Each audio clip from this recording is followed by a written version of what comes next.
Welcome to The Comeback with Boomerang Healthcare, your podcast for relief, recovery, and restoration. I'm Dr. Peter Abaci. And I'm Dr. Sarah Goozeé. As doctors, we know healing isn't just about treatment. It's about having the right tools, mindset, and support to move forward. You can have pain, you might be injured, or even hurting on the inside. But with all that you got going on, you can still have a really great life. And that's what we're here for. Each episode, we'll break down medical concepts, share inspiring stories, and give you practical tools to take control of your life. Well, Sarah, what are we talking about today? Well, as our first episode, I think it would be apropos that we get to know each other and that individuals get to know the hosts. So we're going to spend some time talking about who we are, what we do, and what brought us into this field. I like it. Tell me about what brought you into psychology and gravitating into working with pain patients, and what's that journey like? That's a great question. So I am a health psychologist by training, specifically pain psychology. My journey started actually as a child. I've been living with chronic pain since I was 12 years old. And so I personally have experienced it, been through the journey of, trying to find a diagnosis, misdiagnosis, trying different things. And it was interesting.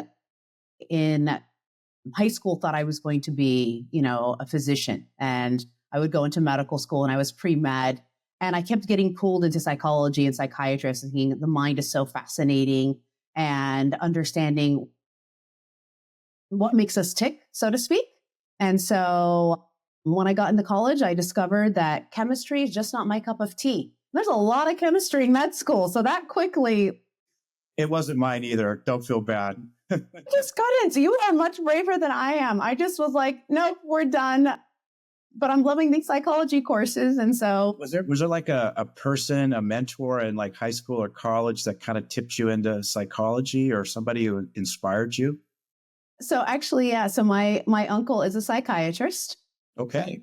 And I was fortunate enough, my cousins lived down the street from me. And so, we grew up together, our families vacationed together and all that stuff. And he's just a really chill guy and really sweet and helpful with a good sense of humor. And just like you felt better just talking to him. And he wasn't even doing anything, right? It was just like just the way he is and his, right? And I'm like, so happy, right? And so that was like a little bit of a mentor that I had. And then as I got into the field, just having multiple professors in the field of health psychology that really like kind of shaped me. And I realized I'm like, there's a way that you can combine the mind and body, right? When you were growing up and you were trying to find like a diagnosis and you weren't feeling well, it must have created a lot of anxiety for you, like, you're an adolescent or whatever your, age and your peers. And what was that like? So, it's interesting you say that. I was pretty fortunate that my parents did a pretty good job. Like, we were pretty resilient. And well, the adult Sarah Goozeé is super confident, so. I may not admit this to my mother's face, but she did a pretty good job. Like, we were resilient. I really didn't get too anxious. I got annoyed, honestly, because I was 12 years old and the rest of my friends are running around. They're playing. Why can't I? Why is it painful when, we would go skiing? Why was it painful when, I would do dance with my girlfriends, things like that. And so that was just really annoying. And I remember actually early on, a doctor kind of dismissing me. And that like left an impression, a doctor saying, maybe she just complains too much. And then, yeah, that was just like, and I thought to myself, I would never do that to someone. And did you feel kind of alone, like with your peers, like no one else kind of understood or could relate to what was happening? Absolutely. Absolutely. And there was no sense of community. And I'm going to go ahead and age myself. This is well before the internet. So there was no, support groups online or, I was looking up diagnosis in the encyclopedia. And so it was just really kind of like a uncertain, and I was hopeful. They were telling me maybe it's growing pains and I was hopeful it would just go away. And so I tried as much as I could just to manage it on my own. And it wasn't until I started working in like hospital settings and doing rotations and things like that that I realized for a lot of people, it can be very disruptive. And I recall seeing some of that in my life, but thankfully, again, like I had a lot of tools, I had a lot of support. My parents were willing to like drive me long distances to see specialists and to get the proper diagnosis and regimen. And I've been very fortunate and blessed. And so I feel like it's an honor to be able to serve a community that may not be as fortunate. So then you kind of get into the training, and I know how stressful sometimes it can be. And did you ever like go, gosh, why am I doing this? Or, what did I get myself into when you started, the process? Oh, absolutely. And I think a big part of it too, there was like a little bit of that, right? Imposter syndrome of, do I really know what I'm talking about? When you're doing your internships and your hours and you're writing your dissertation, it's a lot. And I had to You be mean really the good. imposter syndrome actually goes away at some point? I'll let you know. Yeah, I'll let you know. Let me know. Oh, There's hope. It was an interesting journey, but it was so funny. At all the times I found myself feeling like a hypocrite. I'm like, I need to practice what I preach. I need to be good about making sure I get my minimum amount of sleep and making sure exercise is part of my regimen and taking care of myself and keeping my own doctor's appointments. And so it kind of, I've used it, to my advantage as, some of my own tools, but also to kind of like, encourage my own patients. I usually don't disclose to my patients that I have chronic pain, because when I'm treating individuals, I want to focus on their journey. And I'm really cautious about that because, it's not hardship Olympics. We're not comparing or anything like that. And I've been fortunate. I mean, dare I say, it's been decades now, and I've been able to, right, adjust and cope. I've had patients over the years, when I walk in the room, they say, I feel really bad being here because I was looking at the other guy in the waiting room and they look so much worse off. And it's always like, no, don't, we're all dealing with our own things and we're here for everybody, right? Absolutely. And then as we all know, certain conditions and certain pain is invisible. And so you may not see it. You may look completely healthy. You got it. You got it. And so just to be careful and mindful of that. And to your point, everybody is going through like a journey and has some challenges. And full disclosure, I didn't know you had a pain management, history of your own. So I'm learning that for the first time. I would have never known either. Yeah. Yeah. And so, it is something that, again, I've been so fortunate and so blessed. It could be so much worse. But I, focus on the things I can control. And I focus on, right, the tools and I know they work. I know they work to such a great deal. And so, there's a difference between being an individual with pain versus being an individual whose life is being driven by the pain. And I definitely had periods of time. I mean, there were definitely some, pain flares and episodes that I had, especially in grad school, very stressful period of time and trying to figure it out. And I was questioning, all my choices in life and what was I doing? You felt the connection between stress and pain. Oh, absolutely. If you opened up a book, I think there was my picture there. I mean, there was definitely a connection, right? The pain goes up with finals and then I would crash right. And so it was definitely, right, very interesting. And so, but the truth of the matter is I actually originally wanted to work with, in the health psychology, I actually wanted to work with like a lot of eating disorders. That's an area of interest for me. And then also individuals living with cancer or cancer survivors. My mom had cancer at an early age. And so I saw that. And so I got to work a little bit with that, but it was just interesting. Every time I would try to get into a different field, I always got pulled back into chronic pain. The truth of the matter is the joke I often say is, I just love pain. I love treating individuals with pain. I know that it doesn't have to dictate your life. And I know that you can live with grace. You kind of feel like it's your life mission in a way. A little bit, and which is why I advocate so hard for patients. I will never tolerate somebody dismissing a patient the way I was. And so when I hear that from my patients, they tell me those stories, like it kind of strikes a chord for me. Like a punch in the gut, right? Very much so, very much so. And so, yeah, so that's that's how I came to land in pain psychology, and I've been thrilled with the opportunities that I've had. In a previous life, actually during grad school, I was also a college professor. So I I also knew you were smart. I knew it. so I also love to teach, and it goes hand in hand because you do a lot of psychoeducation Yeah. and psychotherapy. And so I've been fortunate enough to kind of combine a little bit of all the different experiences and everything and package it into one. So that's really worked out. What are some things that you learned that in your training and then in your clinical work and in your educational work, things for pain management that worked for you and then also was really great or impactful for your patients? What's Fantastic their question. secret sauce? This is yeah, right, because we all have toolboxes, and some of Mhm. us just have some tools that are rusty, and sometimes we need to sharpen them, and then some tools don't work for others. But I'll tell you probably some of my favorite ones.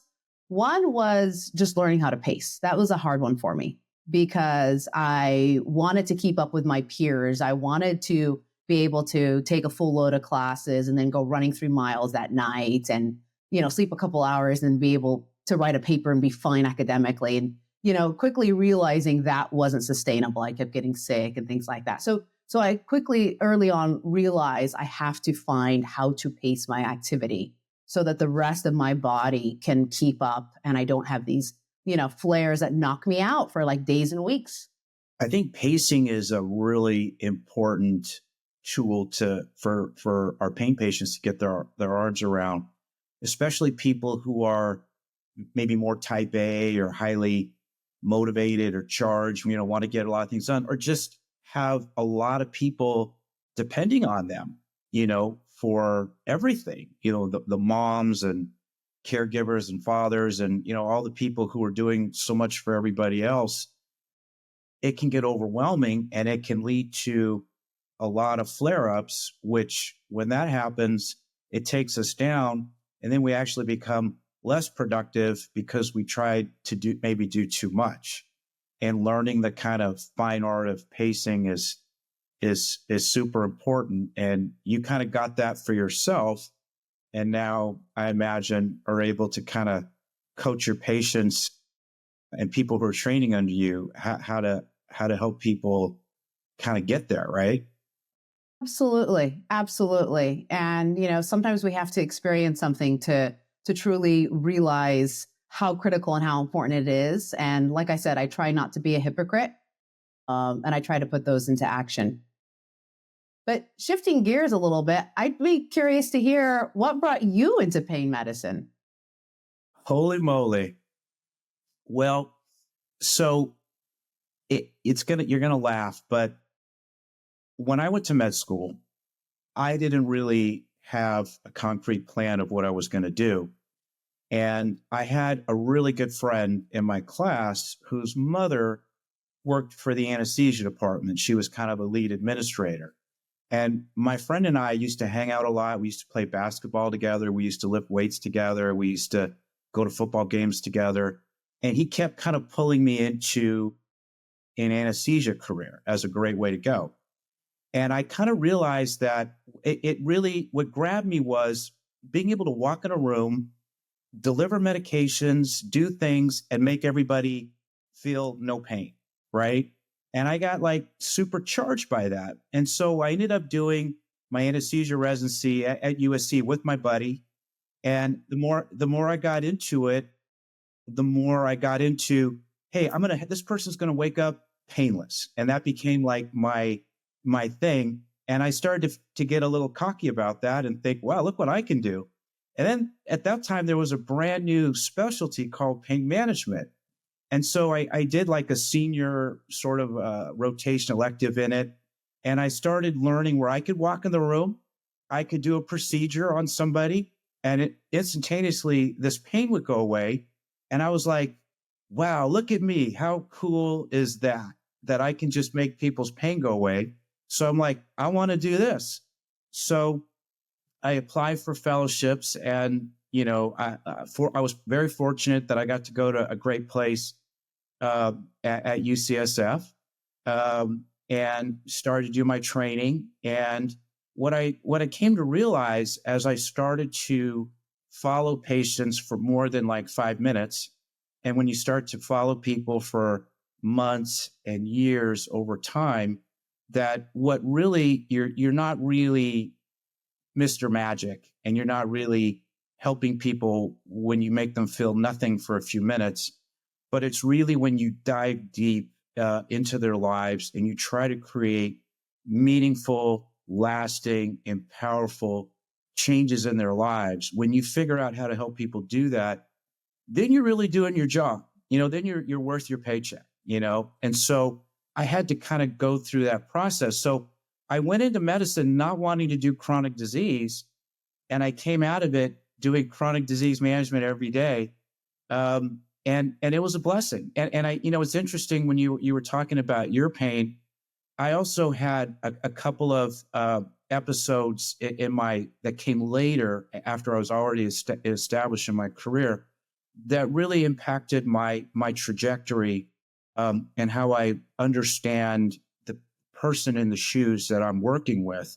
And I had a pretty bad knee injury early on in my career, like maybe after the first maybe 4 or 5 years. And it really kind of took me down. It was really hard to keep working and dealing with my pain and my orthopedic injuries and my other stuff. And I really kind of had to learn about wellness, and I took up yoga and Pilates, and I started eating better, and watching my nutrition, and and all these things, and how to manage my stress better. And then I said, well, if this is what I'm doing for me, for my health, then I should be doing this for my patients. So anything that I think is valuable for me, I should be working really hard and fighting hard for that for the people that I'm working with. And so I started to do that. And that sort of gained a lot of momentum and steam into the programs and treatments that we were developing for our kind of growing practice at that time. And then later, maybe about 9 or 10 years ago now, I had a really, really bad back injury. I mean, really bad, where, I had this humongous herniated extruded disc and caused just the most intense pain ever, and made it difficult couldn't sit in a chair, I couldn't drive a car, I couldn't, hardly walk for a while. And it was so humbling, because here I was, the person who was supposed to be the guy who takes care of everybody's back pain. And all of a sudden, I'm that guy. It was really, I think it made me such a better doctor, and such a better healer. And so, these experiences make our career so much better. And while I didn't have fun dealing with that, it was very hard to get through, but I did. And on the other end of it, I just feel like I can connect and relate to my patients so much better now. Mm-hmm. Mm-hmm. I think that is phenomenal that you were able to take an experience and bring something so positive out of it. And, it is ironic, right? When you hear about somebody who works for a pain clinic and they're experiencing their own pain. But oftentimes I do find myself asking patients questions, and I'm curious if you do this too, asking them questions about how they're experiencing it, how they're sleeping. I mean, you brought up great activities of daily living that get impacted, that I think if sometimes you're not aware of it, you wouldn't put two and two together. Like, your pain is so excruciating, just basic sitting in a chair longer than a couple minutes is challenging, Yeah. Or even, how do you sleep at night? How do you, if you've got this bad back, and how do you position yourself? I kind of relive how I did that, with the pillows and this position, that position, and, or some of the stretches and exercises that would kind of help get me through the bad times. I always like to bring those up and say, hey, and I don't mind getting on the floor in the exam room, or, rolling around a little bit, to make the point, because it happened to you for a reason, I think, and to share and help others in a better way. So I definitely agree with you. I'm curious, what is your favorite part of your job? Well, I think the most kind of special part of my week is usually towards the end of the week. We have a few special programs that we provide in the two clinics, the two centers that I work at. And one of them is our more comprehensive pain management program that we call functional restoration program. And it's a pretty intensive experience and process for our patients. So it's kind of like going to school. They come every day for a number of hours for, 6 weeks, and they go through this sort of intensive process. So we all kind of live together, when they're going through that. And then at the end, we do a graduation where we all get together in a big room, and the staff sort of recognize the accomplishments of the individual. And then the individual kind of is free to talk about what it was like for them and their experience. And they're often so grateful and appreciative. And usually it's a time where we talk about, where the family at home has noticed how much better this person has gotten, or how much like their old self they are.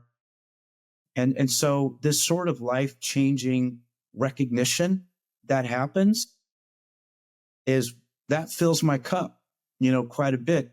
And the people who work with me know, I usually don't leave there without crying, and shedding a few tears when people sort of talk these things through. And I've gone to a lot of graduations, and every week I still love it. So that's the highlight of my job.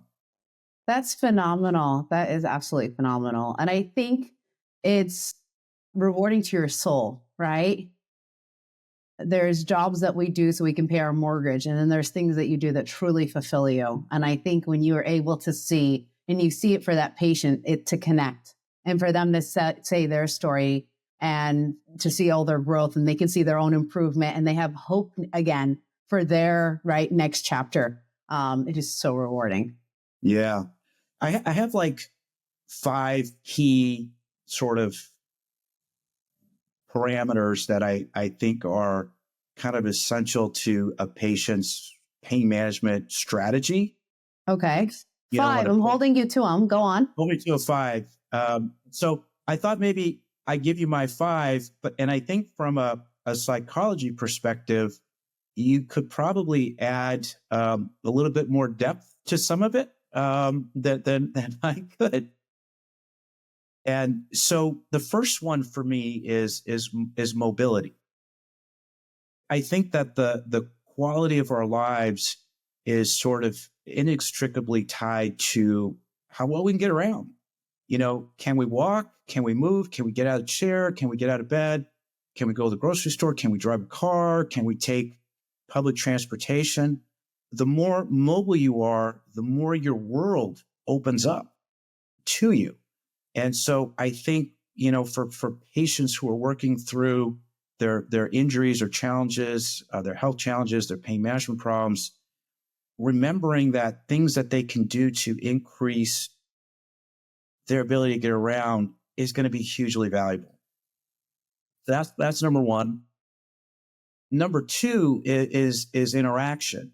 So strategies or therapies or treatments that people can do that improve their ability to connect and interact and relate to other people, I think is super important as well, to get them from feeling isolated and alone to really living, right? And I imagine you can relate to that too. If I can, I'm going to geek out here for a minute. There was an Geek out, please. article. Yes, there was an article that came out, this great study that came out in 2017 about the importance of social support. I don't know if you heard about this one. It kind of like was like a big deal in the medical world, where they took a look at all these various factors that predict lifespan and quality of life. And it has a lot of the comorbidities that we would typically expect. Things like, are you a smoker, obesity, diabetes history, all sorts of things. And one of the things that it included was social support, right? Do you have adequate social support? Are you socializing? It doesn't mean you have to be the life of the party, because as we know, for like introverts, for example, they don't need that. That's actually quite stressful for them. But do they have enough support for them? Do they interact with individuals? Even just sitting at a coffee shop, having coffee in public, as opposed to having that same coffee at home in your kitchen, has a better benefit. You got out of the house, you were mobile, right? And what they found is the biggest predictor, sure enough, was social support. It was bigger than obesity. And I remember sharing this with a friend of mine, and she was thrilled. And she's like, great, the next time the doctor tells me I need to lose 20 pounds, I'm going to remind them I have a lot of friends. And so, I'm like, well, I would still. Well, they say loneliness is more harmful than smoking, right? Yes. Yes. And so I completely agree with you. Being able to interact, being able to connect. And I think we saw a lot of that during the pandemic, and people realized, oh my gosh, even my coworkers, even the one that annoyed me, I miss, and people wanting to be back out and about. Number 3 is independence. I think nobody likes being dependent, on other people. Everybody wants to feel as independent as they can. So I think it's really important for patients, when they're working with their clinical teams, to say, hey, I need some treatments, I need some therapies that's going to help me, be able to be more self-sufficient, to be able to take better care of myself, to be able to, manage things when possible on my own and less dependent on other people in my lives. So that's kind of my number 3. That's fantastic. Now I'm curious to hear about 4 and 5. Okay. So number 4, which I think you can relate to because you kind of brought this up on your own journey, is validation. I think everybody absolutely needs to be validated in what they're going through. And I think too often they're not. They're made to feel like they're, making this up, or they don't, they're not trying to get better, or they're this or that. And I think it's really important that we recognize everybody's pain experience, that their journey, or the shoes that they're walking in, is real, and it's significant, and it's important. And, our job is to help them get through that journey in a better way.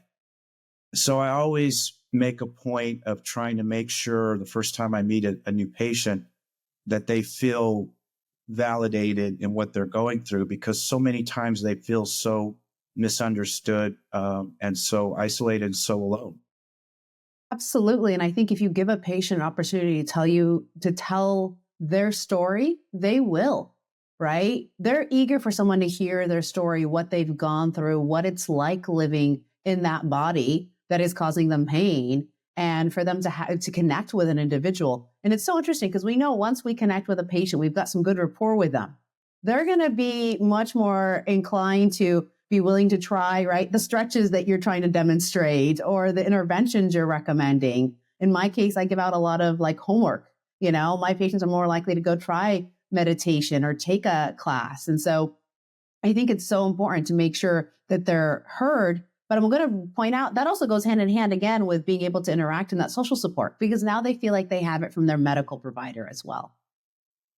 And then when you take it from there to they're interacting with other patients and they start connecting with each other, it really cooks. It really resonates, I think.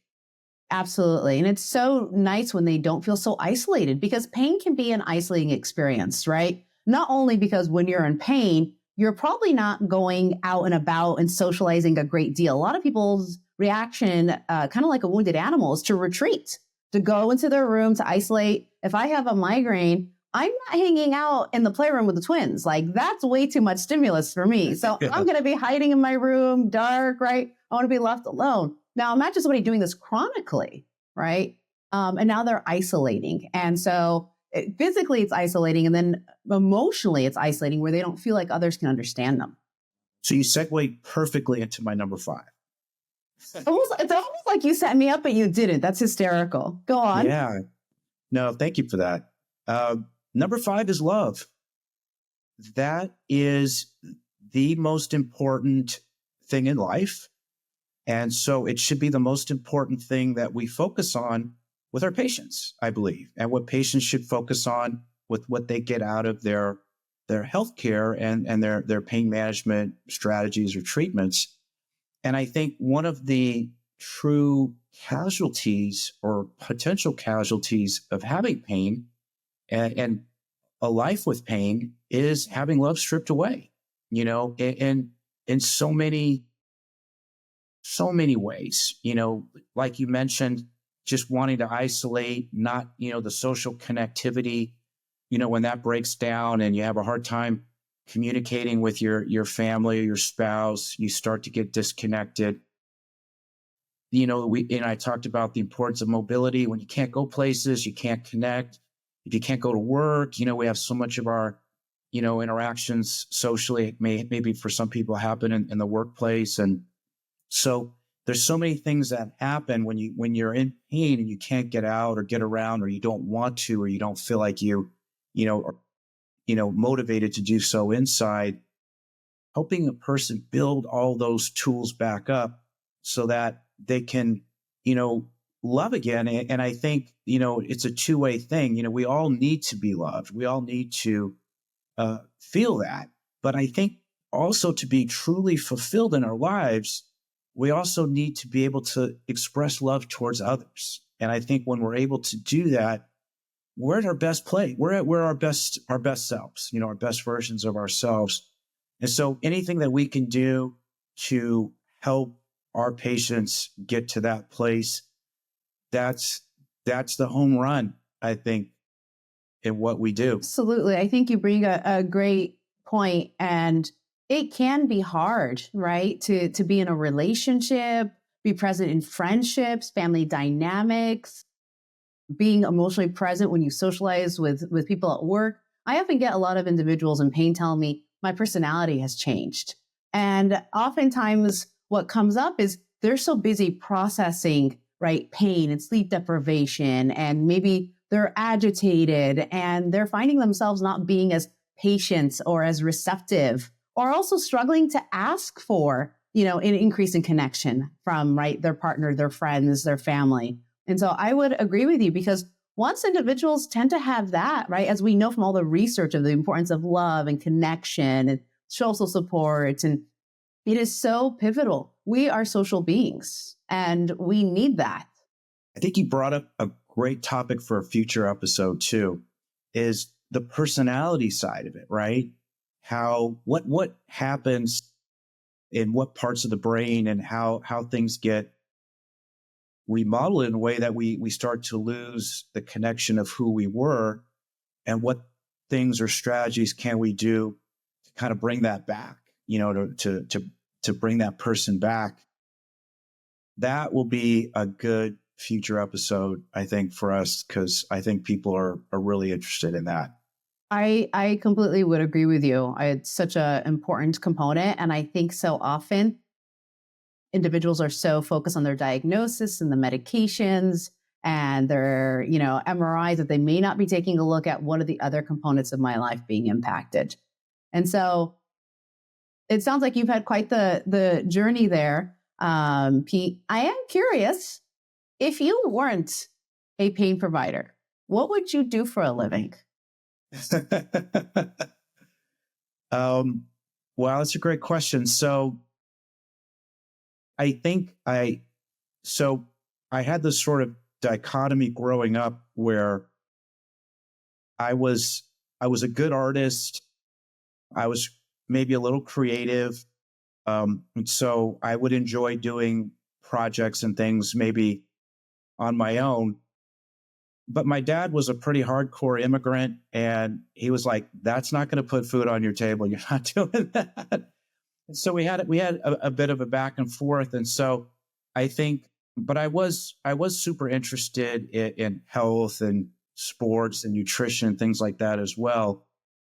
And so I feel like my pain management career kind of helped me tap into some of my creative interests and bringing it into my clinical work. But I think if I wasn't doing that, I probably would have gotten into, things that are more sports related, and I'm not sure exactly what that would be because I've always, no matter what stages I've gone through in life, at the end of the day, I enjoy, physical performance and, people doing great things and, watching the great sporting events and things like that. And so I probably would have gravitated somewhere that way, but I'm not really sure exactly what it would have been. Right. That is so interesting that you say that because I had a similar experience. My father was like, "Yeah, doctor or engineer. What kind are you going to be?" Those were kind of mapped out. So I'm also a daughter of immigrants, and so but it's so interesting how you still keep that part of you, whether it be in your hobbies, your interests, right? Mhm. And so that's fascinating. That's very cool. I Um, I also learned that I think, and maybe you could relate to this because you work with so many different people in our organization. I enjoy the team aspect of how we do things, as opposed to just me being in an office on my own all day and I don't really interact with other people. We work with such great people in these large teams, and being in a work environment where you're part of a team, I think I really enjoy that. I bet you do too, as opposed to just doing our own thing on our own all the time. Absolutely. And I think, it also delivers a higher quality product because you have all these subject matter experts in different arenas and we all bring a little something. And then it provides such an amazing experience, right? For, our patients, Much our bigger than the clinic. sum. Exactly. Yeah. Exactly. And it really does create a lot of creativity, it really nourishes that. There have been times where I have a half baked idea and I'm bringing it up to someone. They're like, oh, well, did you think about if you do this? There's so and so in this clinic. And I'm like, that's what I needed. Right. And it's great. And so sometimes I need to, I'll call up like my work wife, right? Or I'll call up one of my colleagues and in a meeting, we'll be talking and brainstorming and I'll bring up an idea or they'll bring up something. And I'm like, why didn't I think about that? I want to use that in my department. It's so great. And it really does make work enjoyable, right? Where you sincerely respect each other, bounce ideas off of each other. And I'll tell you, Collaborating. yeah. And then it trickles down into, right, our product, which is, right, serving the patients. And so I completely agree with you. It's so fulfilling and rewarding. And it was tough because, to your point, pain medicine is relatively new. It's one, right? It's one of the youngest fields.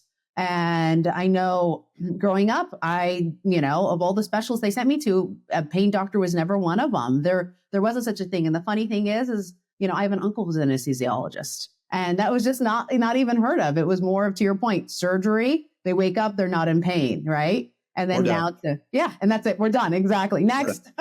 Next. And so it Well, was just well, so interesting. I So look forward to working with you and bringing in more topics and more experts that are going to help bring more education and more ideas and more information to our listeners and our patients at Boomerang. And this is going to be the start of a lot of fun. absolutely, absolutely. I know we've got some exciting speakers lined up and some exciting topics.